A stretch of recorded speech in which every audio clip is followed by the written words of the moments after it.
बॉलीवुड के बादशाह शाहरुख खान ने तिरुपति के मंदिर में पूजा की। बॉलीवुड अदाकार शाहरुख खान ने आंध्र प्रदेश के तिरुपति के तिरुमला मंदिर में पूजा की।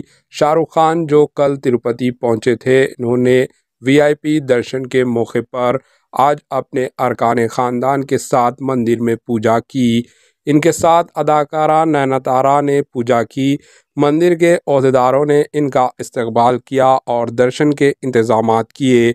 शाहरुख खान ने 7 सितंबर को अपनी फ़िल्म जवान के रिलीज़ से पहले पूजा की। बाद अज़ां रंगनायक के मंडप में आशीर्वाद दिया गया और प्रसाद पेश किया गया। पेश है इस खुसूस की ये report. Bureau report, AHN news.